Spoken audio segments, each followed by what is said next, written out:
Yes guys, तो कैसे आप लोग बताना चाहूंगा। आज जानते हैं बेसिकली एनपीए क्या होता है। बैंकिंग स्टॉक्स की सेकंड वीडियो है और जानते हैं एनपीए का मतलब क्या होता है। पहले नॉन परफॉर्मिंग एसेट, ये आपको पहले पता होगा कि नॉन परफॉर्मिंग एसेट किसे कहते हैं एंड एवरीथिंग बताओगे, बट कोई बात नहीं। नॉन परफॉर्मिंग एसेट के बारे में क्या है और कैसे हम इसको एनालाइज करते हैं स्टॉक मार्केट में, और कैसे हम किसी स्टॉक को पिक करने से पहले ये जान पाए कि बैंक अच्छा परफॉर्म कर पा रही है या नहीं कर पा रही है, ये कैसे एनालाइज करते हैं। बिल्कुल डिटेल्स पर डिटेल्स जानेंगे और बिल्कुल अच्छे से एग्जांपल से जानेंगे।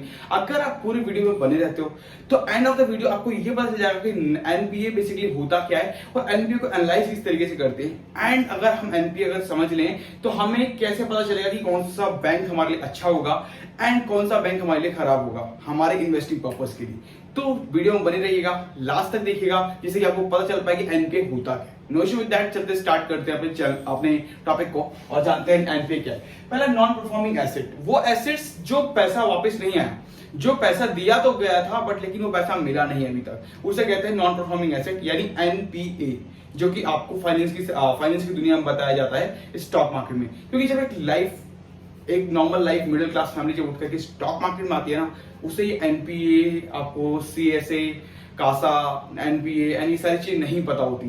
तो इन सब चीजों के लिए ना सबसे पहले पता होना चाहिए कि हम सीखे कैसे, क्योंकि लोगों को लगता है अकाउंटिंग, बैंकिंग ये सारी चीजें पढ़ा होता तो आज तक हम सीख पाते, पर लेकिन ऐसा नहीं है बिल्कुल भी। मैंने अभी तक कोई अकाउंटिंग फाइनेंस की बात नहीं करी कि अकाउंटिंग आपको आना चाहिए, एक्सेल आना चाहिए, ये आना चाहिए।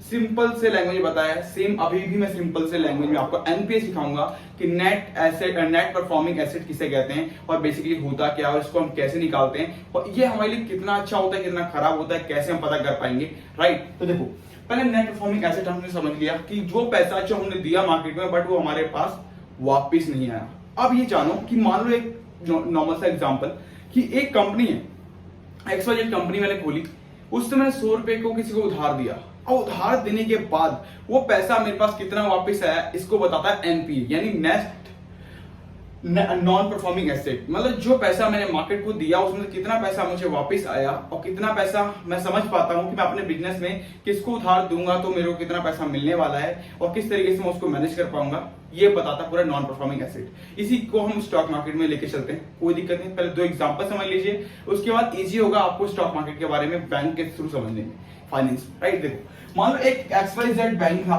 ठीक है, मतलब XYZ कंपनी थी जो मैंने खोली एंड 100 रुपए का एक लोन दिया एक पर्सन को, 100 रुपए दिए एंड मैंने कहा कि आप मुझे इस टाइम ड्यूरेशन के अनुसार मुझे पेमेंट कर दीजिएगा। तो मैंने ऐसे लोन बांटने के बाद मुझे जो पैसा मिला मार्केट से वो मिला, मतलब कि 0.32 पैसा जो था वो मेरे को नहीं मिला, जो बैलेंस रह गया बाकी का पैसा मुझे मिल गया, यानी कि 99 रुपीज 99। तो कैसे आप लोग बताना चाहूंगा। देखो अभी तक हमने ये जाना कि बेसिकली 100 रुपए देने के बाद 0.32 पैसा वापस आ रहा है एक कंपनी के पास।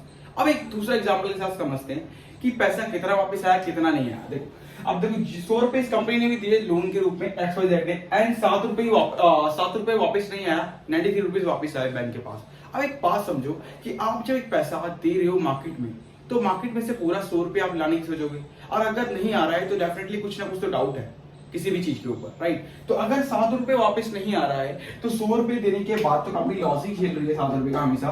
तो एनपीए अगर बढ़ा हुआ है, नॉन परफॉर्मिंग एसेट बढ़ा हुआ है, तो उस कंपनी में बैंक में तो सिंपल सी बात है कि उसका मैनेजमेंट ये नहीं चेक कर पा रहा कि सामने वाले को जो पैसा दे रहे हैं वो पैसा वापस नहीं आ पा रहा, इस चीज को क्लैरिफाई नहीं कर पा रहा, साथ में एनपीए बढ़ता जा रहा है कंपनी का। तो NPA high is not good for the anyone investor. क्यों? क्योंकि अगर आप एक हाई एनपीए पे इन्वेस्ट कर रहे हो तो समझो कि 100 रुपए आपने दिया और 7 रुपए वापस ही नहीं आया, 93 रुपीज वापस आया, तो आपको प्रॉफिट कहां से मिलेगा? जब कंपनी ही प्रॉफिट कमा नहीं पा रही तो आपको प्रॉफिट क्यों देगी?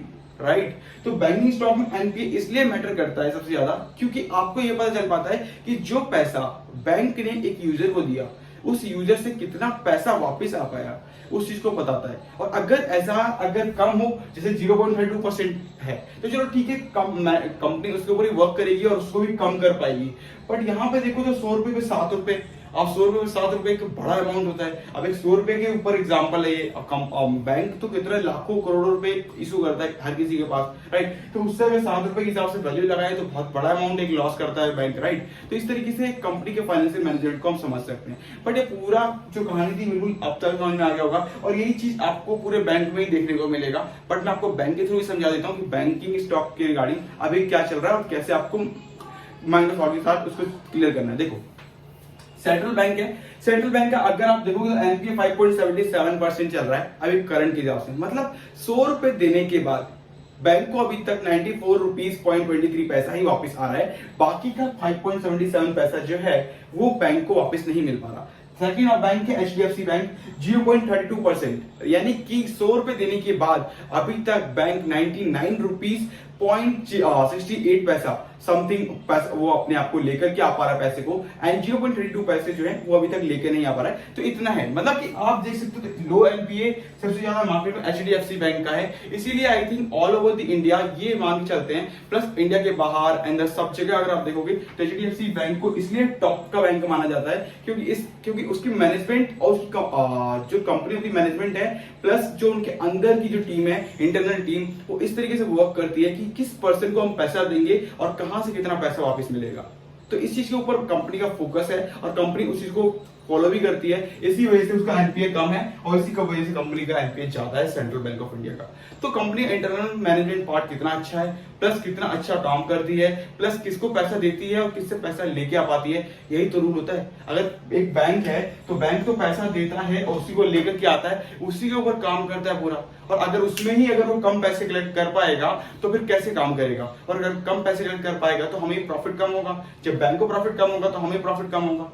तो इसलिए एज ए इन्वेस्टर आपको ये सोच के चलना है कि बैंक कितना पैसा एनपीए अपना नॉन परफॉर्मिंग एसेट कितना पैसा वापस लेके आ पाती है, कितने रिस्क में कितने चीजों पे। वीडियो अच्छी लगी तो लाइक कर लीजिए, शेयर कर लीजिए। Thank you so much guys. Video पहली बार आए हैं तो कोई बात नहीं, आप ना पर सब्सक्राइब कर सकते हैं चैनल को, एंड इसी तरीके बने रहने के लिए अभी तक 72 या 70 समथिंग पूरी वीडियो अपलोड हो गई है। आपको बहुत कुछ समझ में आया होगा, आप अगर एक एक करके वीडियो देखोगे तो सब कुछ समझ में आएगा। पी रेशियो क्या होता है, पी वैल्यू क्या होता है, डिविडेंड क्या होता है, एवरीथिंग समझाया डिटेल्स बाय डिटेल्स। पूरी सीरीज कंप्लीट कर लूं उसके बाद आपको बताऊंगा कि कैसे 55 स्टॉक्स को एनालाइज करते हैं, फंडामेंटल एनालिसिस क्या है एंड किस तरीके से आप उसको चेकआउट कर सकते हैं। वीडियो अच्छी लगे तो लाइक कर लीजिए, शेयर कर लीजिए। Thank you so much guys. Channel पे पहली बार आए तो सब्सक्राइब करना ना भूलें, एंड हर एक बंदा अगर 10 ग्रुप में शेयर करेगा तो अपने आप डेफिनेटली वो प्रमोट हो जाएगा। तो अगर जैसे जैसे 1000 सब्सक्राइबर कंप्लीट होते हैं तो और भी कुछ नया चीज हम सोच के ला सकते हैं आपके लिए, और कुछ अलग सा होगा। एंड वीडियो अच्छी लगी तो लाइक कर लीजिएगा। Thank you so much guys, मिलते हैं अपने नेक्स्ट वीडियो में।